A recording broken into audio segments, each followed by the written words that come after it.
મંચસ્થ ઉપસ્થિત મહાનુભાવો, વિદાય લઈ રહેલ કિરણ સર, આ શાળાના નવા આચાર્ય નેહા સાહેબ, આપ સૌ ટીચિંગ સ્ટાફ અને વહાલા વિદ્યાર્થી મિત્રો, ભાઈઓ તેમજ બહેનો. લોકો વાત કરે છે, અત્યારે બાળકોએ વાત કરી છે કિરણ સરની વિદાયની, રૂવાડા બેઠા થઈ જાય છે. કઈ રીતે બોલી? આ અંતરથી એવું થાય છે, કેમ કે મેં તો અહીંથી 8 વર્ષ કાઢ્યા અને બધાય કિરણ સરના નેજા હેઠળ જ ભણીશું. વાત તો એમ જ થાય છે. એનીવેઝ જે હોય આપણે સૌ જાણીએ છીએ કે આપણે કિરણ સરના વિદાય કાર્યક્રમમાં ભેગા થયા છીએ.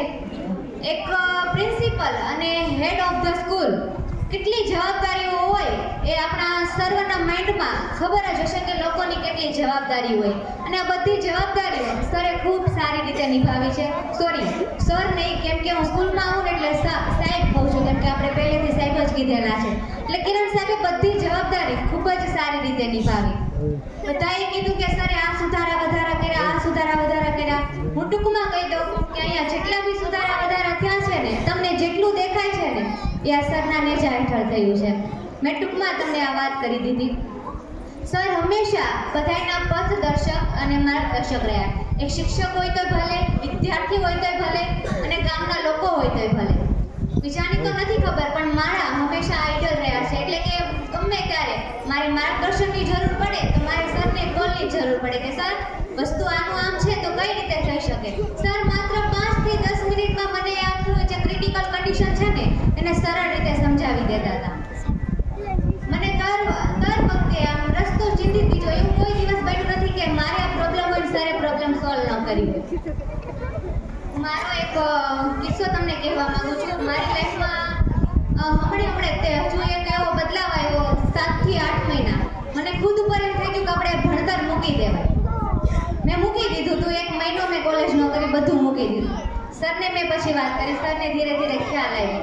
પછી સરને મેં કોલ કર્યો. સરને ખ્યાલ આવી ગયો તો પણ એમને મને કીધું નહીં. પછી મને અંદરથી એવું થયું કે સરને કોલ કર્યો. એ વખતે મારી પાસે ફોન નહીં, ફોન તો યુઝ કરતી પણ મેં ફોન બી મૂકી દીધો હતો. એટલી નફરત આવી જાય ભણતર પર કે આપણે ભણીને શું કરીએ. પછી સરે મને કીધું, સરે મુશ્કેલી ન જાણે, એમને મને સામેથી કહી દીધું કે ગમે એ મૂકશે મુશ્કેલી હોય તારી, તો એનો જે આ મુશ્કેલી છે અને મેદાન છોડીને જતી રહીશ ને એનો ક્યારેય તારે કોઈ ઉપાય નહીં મળે. એટલે તારે આની ઉપર લડવું પડશે. તું લડીશ ને તો તને ખ્યાલ આવશે કે કઈ રીતે આમાંથી બહાર નીકળાય. એમને મને પછી આ કન્ડિશનમાંથી ધીરે ધીરે બહાર કાઢી. મેં મારી કોલેજ સ્ટાર્ટિંગ કરી અને હાલમાં હું એસવાયમાં ગઢડા દાદા ખાચર કોલેજમાં અભ્યાસ કરું છું. પછી મને જોબ નહોતી મળતી. આપણને એમ તો થાય છે કે ભણીએ છીએ તો શું કામ ભણીએ છીએ. મેં હીરા પણ ઘસેલા છે. 2 વર્ષ હું હીરા ઘસી હતી. પછી આપણને અંદરથી મને એવું થયું કે આપણે ભણીએ છીએ સારું, હીરા ઘસવા માટે ભણીએ છીએ. પછી સરે મને ધીરે ધીરે કીધું કે તારામાં જે અંદરની આવડત છે ને એ ધીરે ધીરે બહાર આવશે, અને તારી ઉપર ડિપેન્ડ કરે છે કે તું કઈ રીતે બહાર લાવી શકે છે. પછી હાલમાં હું અત્યારે બોટાદમાં જોબ કરું છું. સારી એવી સેલેરી છે અને સારા એવા પદ ઉપર જોબ કરું છું. એ પણ કિરણ સરના લીધે જ છે.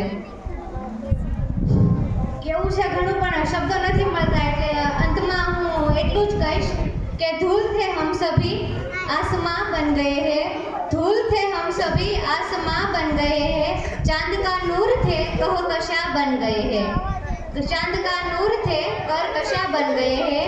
कैसे भुला सके इस सर को, कैसे विदा कर सके इस सर को, जिसकी शिक्षा से हम कहाँ पे कहाँ पहुँच गए, जिसकी शिक्षा से हम कहाँ से कहाँ पहुँच गए.